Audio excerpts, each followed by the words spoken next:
Évangile de Jésus-Christ selon saint Marc, chapitre 6, versets 30 à 34.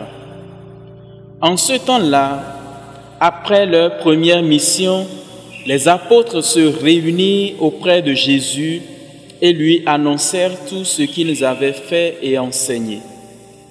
Il leur dit: « Venez à l'écart dans un endroit désert et reposez-vous un peu. » De fait, ceux qui arrivaient et ceux qui partaient étaient nombreux, et l'on n'avait même pas le temps de manger.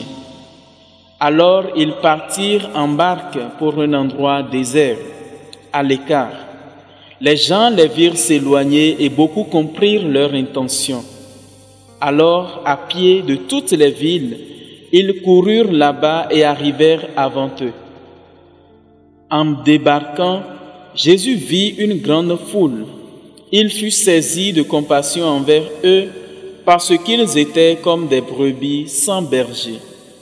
Alors, il se mit à les enseigner longuement. Acclamons la parole de Dieu.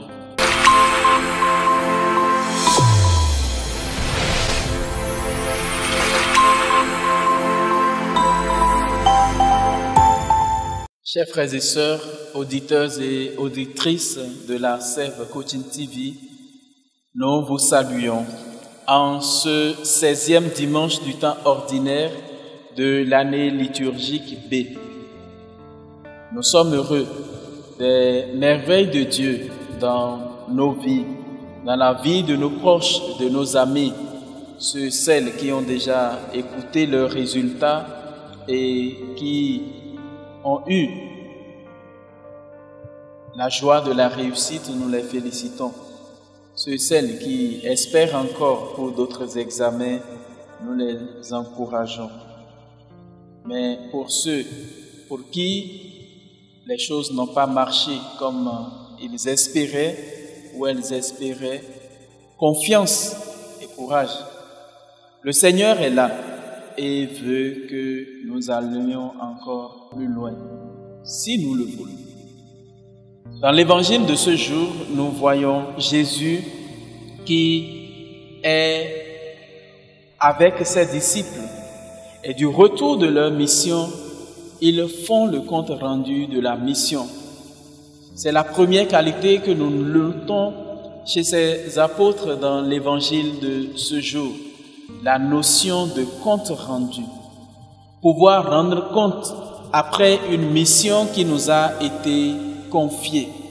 Pouvoir rendre compte de ce que nous avons fait au cours d'une mission.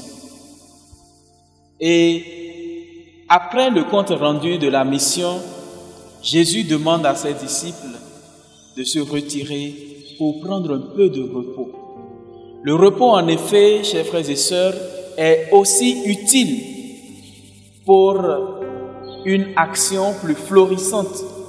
Et durant ces temps qui sont pour la plupart des temps de vacances, donc des temps où les activités ralentissent, notamment au niveau scolaire et même dans la pastorale, nous avons des agents pastoraux qui se relaient, qui changent de milieu, qui prennent un peu de repos.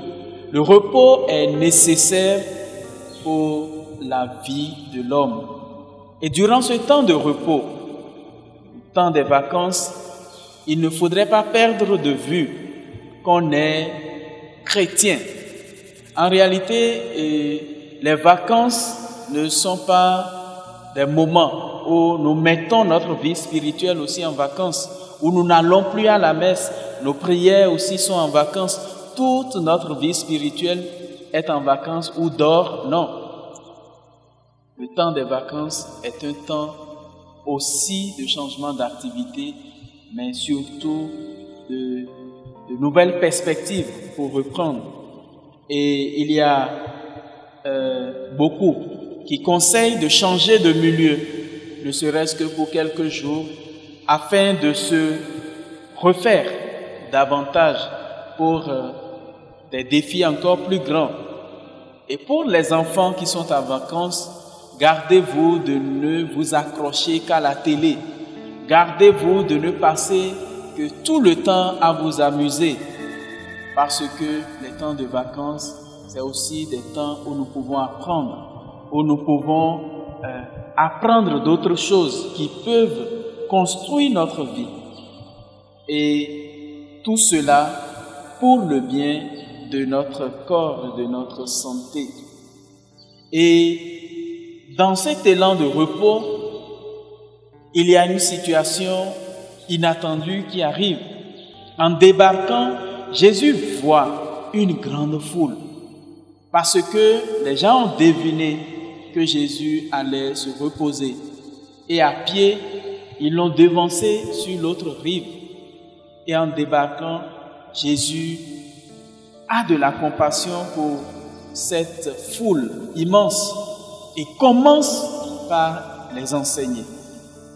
Nous voyons dans cette attitude de Jésus que même si notre repos est légitime, ce repos devrait toujours être le lieu où l'on est prêt encore à servir, à donner un peu de notre temps, si c'est pour la vie des autres, la vie de ceux et celles qui sont peut-être en danger.